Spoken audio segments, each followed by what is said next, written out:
Hello, welcome to Hollenbeck Unleashed in association with Dukascopy TV. Today's topic will be currency wars. The ECB's decision to print over 1 trillion euros has reignited concerns over currency wars. The euro has depreciated almost 20% in the last 6 months, ever since the ECB hinted about its actions. We are in a currency war and have been in a currency war since 2008. We currently have a deeply flawed monetary system, although the IMF was actually created to foster cooperation and financial stability. Yet the IMF has been eerily silent. It is now evident to everyone who butters the IMF's bread. The current unwritten rule on exchange rates is that direct intervention is frowned on, but indirect intervention is acceptable as long as the exchange rate was not the primary objective of policy. This is a bit like dropping a 1,000-pound bomb on a terrorist and wiping out a preschool, and then saying, well, that's okay because the primary objective was the terrorist and not the preschool. It is simply irresponsible policy to only look at the direct effect and totally ignore the indirect effects of monetary policy. The U.S. Central Bank's printing over the last 6 years has forced emerging market countries to impose capital controls and other restrictions and ramp up their own printing presses. The current Japanese monetary orgy to reduce the value of the yen has caused serious consternation to both its Chinese and Korean neighbors. The People's Bank of China recently lowered reserve requirements and is planning to widen the trading ban on its currency. Let's call this what it really is: retaliation and an escalation of currency wars. Of course, these actions are based on another popular misconception promulgated by economists that a depreciating currency will boost exports with benefits to the domestic economy. Economists seem to have their theoretical minds stuck in the 1950s. The problem with this logic is that it looks at the direct effects and totally ignores other direct and indirect effects. A simple example will make this clear.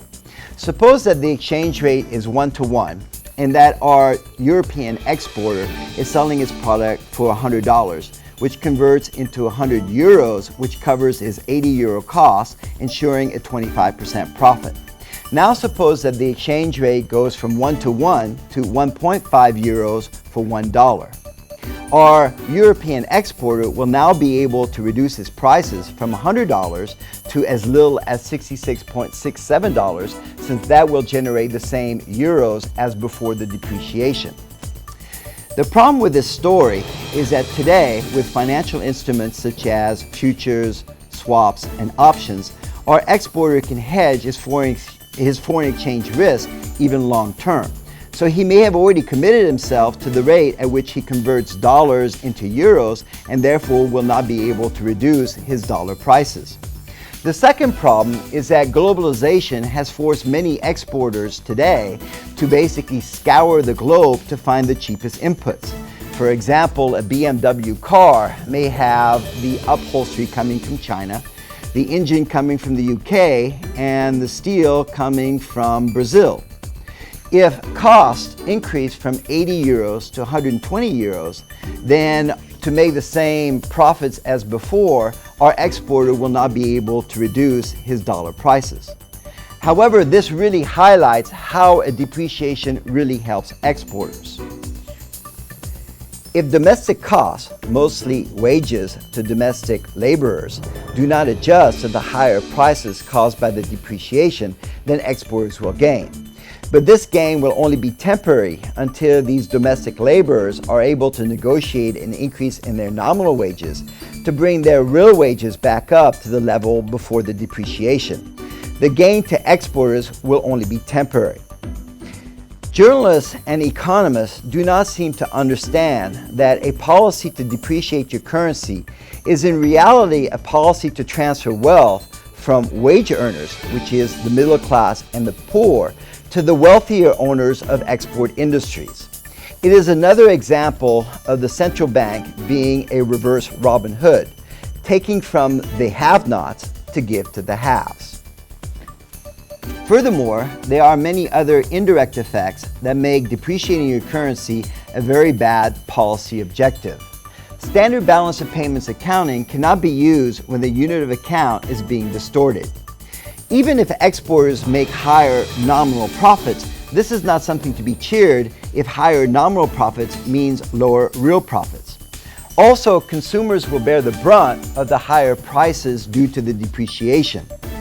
Domestic firms who import their inputs and then sell them on the domestic market will also be hurt.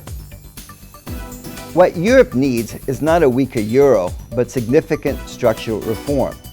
Europe should actually learn from Latvia's experience with reform.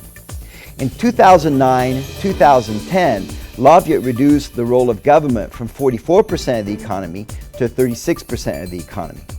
It fired 30% of the civil servants. It closed half of the state agencies.